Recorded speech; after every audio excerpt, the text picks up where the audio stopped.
वक्फ board Bharat का तीसरा सबसे बड़ा जमींदार है। रक्षा और रेलवे के बाद सबसे ज्यादा जमीन अगर किसी के पास है तो वो है वक्फ बोर्ड। और ऐसा आज से नहीं बल्कि अंग्रेजों के जमाने से चलता आ रहा है। आंकड़े बताते हैं कि दिल्ली का 77% हिस्सा वक्फ की जमीन पर है। जी हां, आपने सही सुना, Delhi high court, central Vista और जवाहरलाल नेहरू स्टेडियम भी वक्फ की जमीन पर हैं। इससे भी चौंकाने वाली बात यह है कि 2013 में कांग्रेस की यूपीए सरकार ने दिल्ली की 123 प्रमुख संपत्तियां वक्फ को सौंप दी थीं।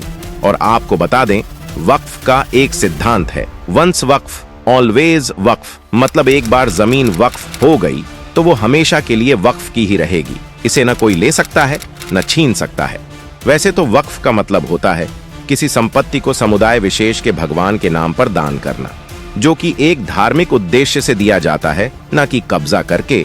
लेकिन ये आज धार्मिक के बजाय अपने आप में जमीन कब्जाओ फैक्ट्री बन गया है और इससे खुला समर्थन मिलता है कांग्रेस जैसे विपक्षी पार्टियों का।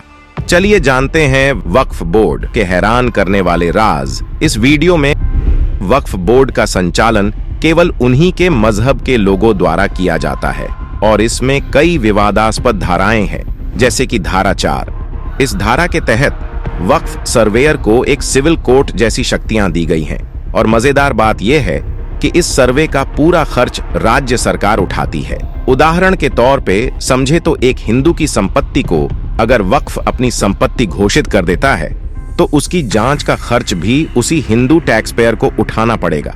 ये कैसा न्याय है?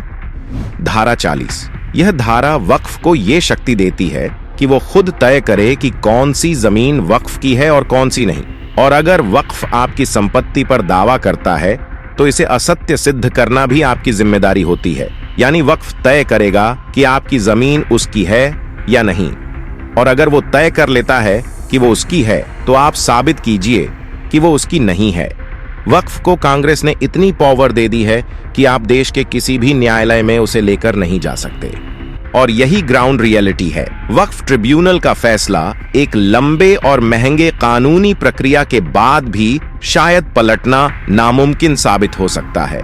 और वक्फ बोर्ड इस बात को अच्छी तरह जानता है कि भारत में 4 करोड़ से ज्यादा मामले अदालतों में लंबित हैं। ऐसे में कानूनी प्रक्रिया एक ऐसा हथियार बन जाती है जो किसी भी तलवार से ज्यादा घातक होती है। वक्फ के अंदर के संशोधन भेदभाव को बढ़ावा देते हैं।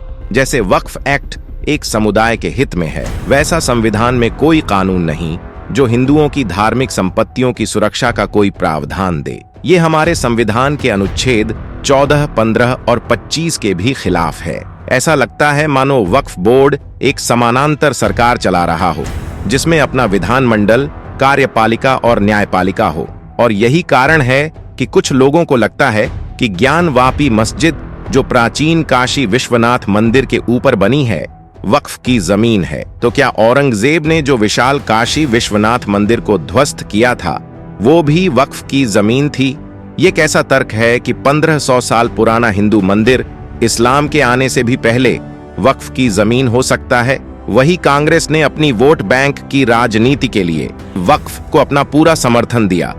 इंदिरा गांधी ने इमरजेंसी के दौरान सभी राज्यों को आदेश दिया था कि वक्फ संपत्तियों की रक्षा की जाए। और अगर वक्फ की जमीन पर किसी राज्य सरकार ने बिल्डिंग खड़ी कर दी है तो उस जमीन का किराया वक्फ बोर्ड को दिया जाए। कांग्रेस ने न सिर्फ झुकने की कोशिश की बल्कि पूरी तरह से सरेंडर कर दिया। यहां तक कि यूपीए सरकार ने तो 2014 में एक विधेयक लाने की कोशिश की थी जिससे वक्फ बेदखली अधिकारी को ऐसी शक्तियां मिल जाएं जिससे वो वक्फ संपत्ति पर किसी भी अवैध अतिक्रमण को ध्वस्त कर सके।